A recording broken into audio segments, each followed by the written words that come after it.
الحمد لله رب العالمين والصلاة والسلام على أشرف الأنبياء والمرسلين وعلى آله وأصحابه أجمعين أما بعد. وضع اليدين بعد الركوع مبارك مختصر خبر ذکر کو، یعنی د رکوع نه بعد لاسونه خودل پسینه باندې، لکه څنګه چې د رکوع نه مخکې سنت داري چې لاسونه کېښودي شي، وضع وشي.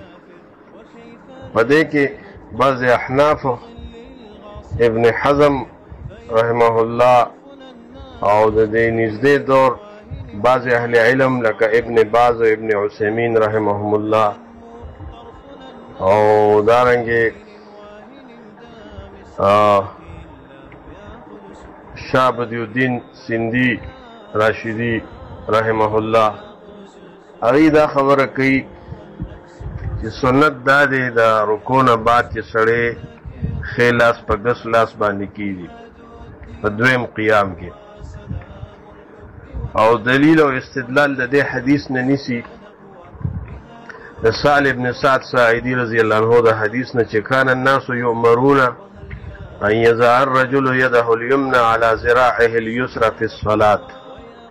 وی خلکو ته دا امر شو چې دی په مانځه کې ښی لاس په ګس لاس باندې کیږي، یعنی دا سنت شو د قیام دپاره، چې د قیام سنت دا دی چې په دې کې به وضع وي، او دا قیام چې څنګه د رکوع نه مخکې قیام دی، نو دارنګې د رکوع نه بعد قیام دې ته هم قیام ویل کېږي.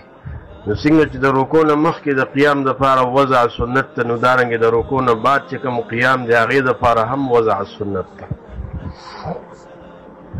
لکه د هر دغه دپاره خپل یو مقام دی، د لاس ښودو دپاره خپل ځای دی.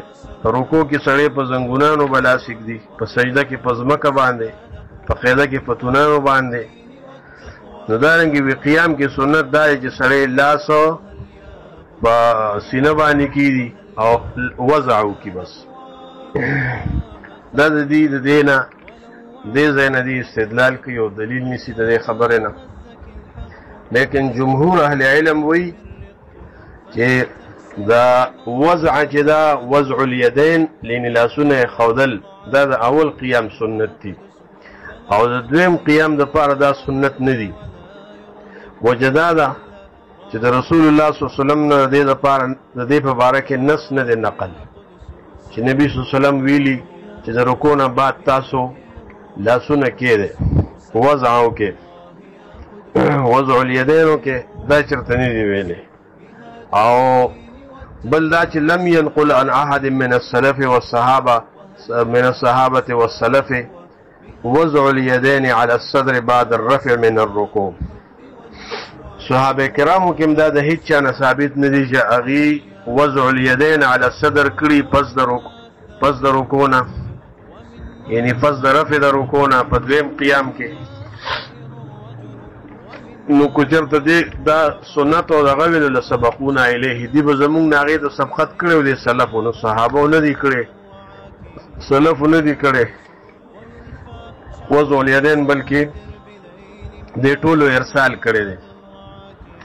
بل دا چې صحیح مسلم کې د وائل ابن حجر رضی الله عنه روایت دی چې څه خلک نبي صلی الله علیه وسلم ته رالل او دی د سخته یخنۍ په وخت کې یضعون ایدیهم تحت الثیاب من البرد. نبی صلی الله علیه وسلم او صحابه کرامو لاسونه یې ښودل لاندې د جامو نه د ډېرې یخنۍ د وجې نه، چې کله الله اکبر به وي اخرجوا ایدیهم ولم ينقل انهم ردوها بعد ان يقوم من الركوع. مطلب دا دی دا چې کله به الله اکبر وی لاسونه به راوښکل د کپړو نه، او دا نقل نه دی چې دی به واپس که لاسونه پس د دې نه چې دی به د رکوع نه ودرېدل قیام ته بیا به یې کېښودل، دا نقل نه دی. دارنګه حدیث کې راځي ثم استقم حتى يرجع كل عضو الى مفصله او كل فقار، هر اډو کې خپل ځای ته ورسي، هر اندام خپل ځای ته ورسیږي. د رکوع په حالت کې هم دا راغلي دي چې هر یو اندام خپل خپل ځای ته ورسیږي. نو ګوره هر اندام خپل خپل ځای ته څنګه رسیږي؟ سړی چې په خپل هیئت باندې ودرېږي، چې په کوم هیئت باندې دی ګرځي، دی کینی ګرځي، نو ودرېږي په کوم هیئت باندې، نو هغه دا دی چې ارسال کوي. لاسونه یې ځوړند دي، لاسونه یې ځوړند دي، نو هر یو اندام خپل ځای ته ورسېدو چې کوم عام معمول دی، او دارنګې خپل طبیعت باندې انسان چې کوم ودرېږي، نو هر اندام خپل ځای ته په ارسال سره رسېږي. دې نه هم دا معلومیږي. نو صحیح دا ده چې دا مسله اجتهادي ده، په دې کې دومره یعنی مطلب دا چې اختلاف د ضرورت نشته. زما په نسبت باندې ارسال راجح دی، ځکه دا د جمهور قول دی، د ټولو سلفو نه دغه حساب را نقل را روان دی، او سلفو کې د هیڅ چا نه وضع الیدین په قیام ثانی کې نه دی ثابته.